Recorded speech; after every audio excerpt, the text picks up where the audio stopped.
सबसे पहले तो आपके माध्यम से मेरी अपील है हरियाणा के जागरूक मतदाताओं से कि प्रजातंत्र के इस पर्व में बढ़ चढ़कर हिस्सा लें, क्योंकि प्रजातंत्र की आधारशिला जनता है।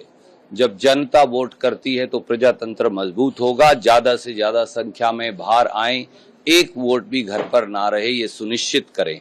ये वोट बदलाव के लिए है। बदलाव दीवार पर लिखा है, बदलाव आसमान पर है, बदलाव जमीन पर है, बदलाव लोगों के चेहरे पर है।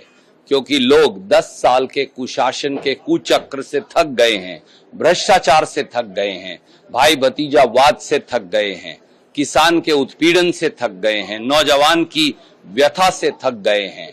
जो फौज के जवान भर्ती होते हों या पहलवान हो, किसान हो या छोटा दुकानदार हो, दलित हो या पिछड़ा हो, सबके सब उत्पीड़न और अत्याचार के शिकार है।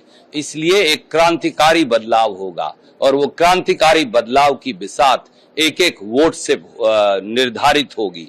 इसलिए मेरी अपील है, एक एक वोट डालिए और हरियाणा में एक क्रांतिकारी बदलाव की शुरुआत करिए। जिस तरह से आपके बेटे चुनाव में उतरे हुए हैं, बीजेपी के लीलाराम हैं, आपसे सतबीर सिंह गोयल हैं, जेजेपी के भी कैंडिडेट हैं, किसको चैलेंज आप देख रहे हैं? किस देखिए, चुनौती है केवल एक, और वो है कैथल के अंदर प्रगति, काम और तरक्की की शुरुआत करने की।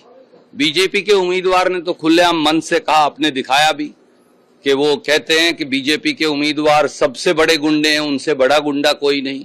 राजनीति में गुंडों की जगह नहीं है।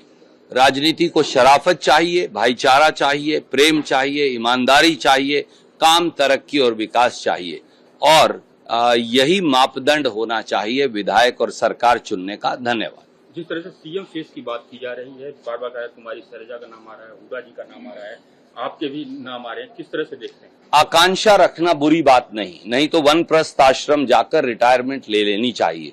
स्वाभाविक तौर से अगर आपके पास हरियाणा को बदलने का विजन है, हर खेत को पानी कैसे मिलेगा, किसान का कल्याण कैसे होगा, अगर आप ये जानते हैं, आप हर घर तक पानी कैसे पहुंचाएंगे पीने का, आप दलित और बैकवर्ड समाज के हमारे भाइयों और साथियों के लिए क्या एजेंडा लेकर आएंगे, आप समाज के हर वर्ग जो उत्पीड़ित है, जो अपने आप को अलग थलग महसूस करता है, उसे बाहर कैसे लेकर आएंगे और मुख्य धारा में कैसे जोड़ेंगे, 36 बिरादरी का जुड़ाव कैसे होगा, ये सब, और प्रदेश में नई क्रांति का, औद्योगिक क्रांति, नौकरियों की क्रांति, भाईचारे की क्रांति, भल मानसियत की क्रांति, और उसके साथ साथ प्रगति और विकास की क्रांति, ये सब कैसे होगा।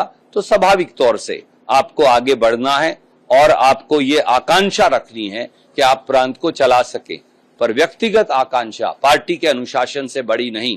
आखिर में जो राहुल गांधी जी फैसला करेंगे और खड़गे साहब फैसला करेंगे, वो सबको सर्वमान्य होगा। मैं सब नेताओं की तरफ से आपको ये कह सकता हूं जिम्मेवारी से। धन्यवाद।